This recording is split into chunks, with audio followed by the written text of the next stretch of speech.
Jama'a assalamu alaikum, barkanmu da sake sauraro ku a wani sabon darasi na bakan jirin darasin mu na CSS. Kuma ina muku barka da sake kasancewa da ku a wannan channel ta mai albarka mai suna Almubarak TV. Wannan darasi shine darasi na 35, darasi na 34 da ya gabata mu shi akan CSS position relative. Yau kuma insha Allah ta sai muna zamu shi akan CSS position fixed. Mun ga muku a cikin CSS position muna da fixed, muna da static, muna da relative, muna da absolute, muna da sticky.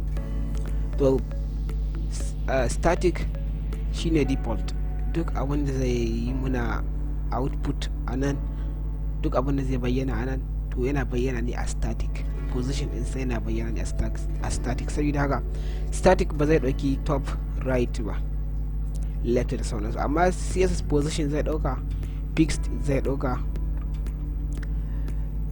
absolute zai dauka. To a yau za mu yi darasin mu akan CSS position fixed. To menene CSS position fixed? Bari mu goge wannan kuga,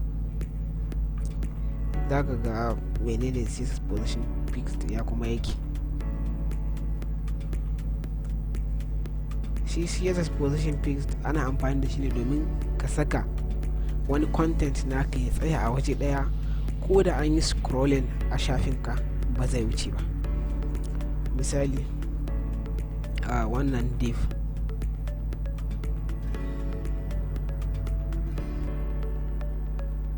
sai mu zo a nan mu rufe div.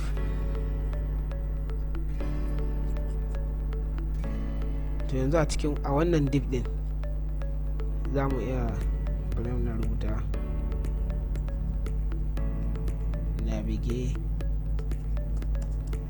navigation bar. Darasin navigation bar mun yi shi a cikin playlist na CSS, sai ka kalle shi ka sai da ake navigation bar. To za mu yi misali da navigation bar.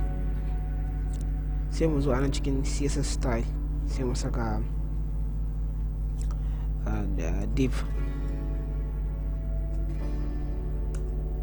sai mu fara da mu bashi height 50 pixels, mu bashi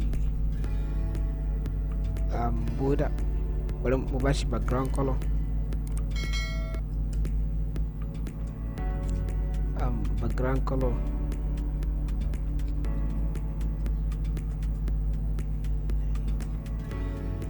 light blue,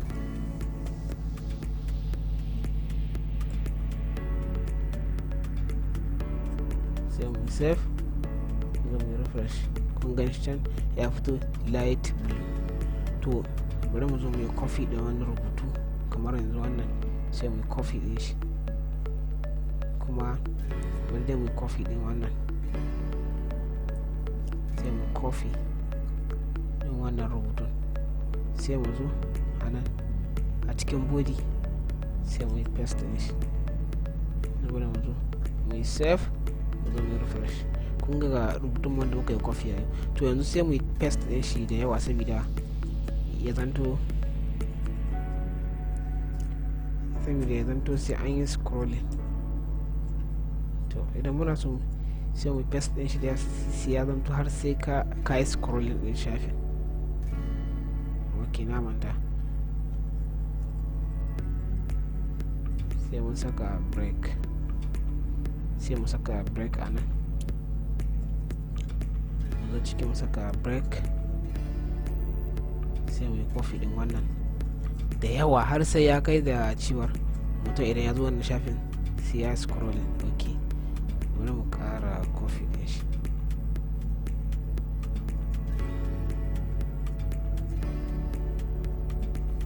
sai mu save, mu yi refresh. To kun ga shafin mu ya kai sai an yi scrolling. To mu kuma yanzu mun saka content da yawa a shafin mu har sai idan user ya zo zai scroll ya kasa ya sama. To mu kuma a nan muna da navigation ba, muna da abubuwa da muka jira a nan ba ma so su bace, saboda idan ya ce a kasa yana so ya shiga ɗaya daga cikin su ba sai ya wahala ya dawo sama ba, muna so mu sauka mai. To za mu yi amfani da CSS position, sai mu bashi position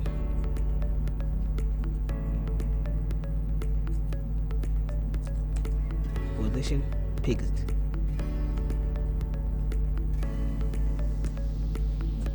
sai mu bashi kamar yanzu mu bashi top 0 pixels sai mu save mu zama refresh.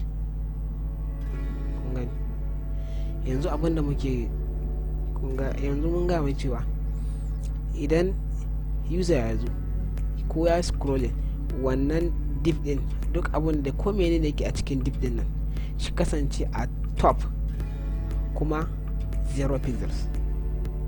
kun ga kasance a top yanzu ko an scroll shi ba zai je ko ina ba.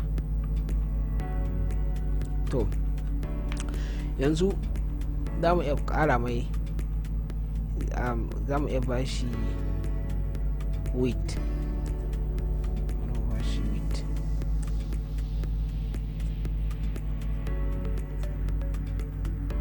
100%. we save mu refresh. kun gani idan mun ba shi width ba zai bayyana a inline block ne. bari mu undo. kun ga width bari mu sake undo. kun ga muna da height 50 pixels wato tsayin shi na haka. idan muka mayar da shi 100 pixels zai kara. kun gani to muna yin save muka refresh zai da inline block inline element. amma idan muna so sai mu zo mu saka width mu bashi iya kuma adadin width din da muke so. yanzu kamar mu bashi 100% tunda muna so shi kasance a gaba ɗayan browser ɗinmu ne. sai mu yi save mu zo mu refresh. kun gani 100%. kun ko an scrolling ba yanda zai je. to kuma za mu iya cire yanzu za mu iya mu cire idan muka cire wannan width din alal misali bari mu yi control mu yi cut din shi. to yanzu idan muka yi save bari mu mayar da shi 50 pixels din da yake a dazu. idan muka yi save muka zo muka yi refresh kun gani gashi. to muna so kuma shi game da nan sai mu ba shi left 0 pixels mu save mu zo mu yi refresh. kun gani ya haɗe. saboda haka kila wani search box ne kake da shi anan idan za a yi searching ya tsaya anan duk a inda mutum yake. kila website din ka saka mai content da yawa sai an ji kasa kwarai kawai mutum ya zo ya searching. idan kuma navigation ba ne kawai sai mu bashi width din da muke so sai mu yi save mu zo mu yi refresh. kun ga width kun gani girman website din ko ina ka je shi wannan rubutun ba zai scrolling ba. kuma za ka iya saka mai pixels da kake so. yanzu kamar mu bashi 20 pixels mu save zo mu refresh. kun gani ya sauko. kun gani ya sauko. idan kuma idan ba a top kake son shi ba a ƙasa wannan muna so ya kasance a ƙasa ne shi tsayinsa a ƙasa sai mu save mu zo mu refresh. kun gani ya dawo ƙasa. idan muka scroll shi ba zai je ko ina ba. kila footer ɗinka ne a ƙasa baka so ya ɓace ko wani abu. to wannan CSS position fix din yana da kyau kusan shi saboda duk wani abun nan da zamu dinga yi idan muka akwai darussan da muke so mu sai mu fara kawo yadda ake hada website. to idan muka zo da zamu yi shi idan muka kira wani property ko wani tag muna so ko da muka kiran shi mu yi darasin sa. idan baka kalle shi ba sai ka je ka kalle sa ka san yadda yake. shi yasa har yanzu abun ban fara darasi da ake hada website ba. kun ga yadda CSS position yake. yanzu al misali idan na cire mai wannan width din na save na zo na refresh kun ga kuma girman sa ya ragu. kila wannan bangaren kake son sa sai ka zo ka mayar da shi right 0 pixels mu save mu zo mu refresh kun ga dawo right. kuma za ka iya saka mai iya ko pixels na kake so. idan ka saka 30 pixels muka save muka zo muka refresh kun gani a button din ma sai ka saka mai 30 pixels mu save mu zo mu refresh kun ga saki sakuwa duka a inda kake so.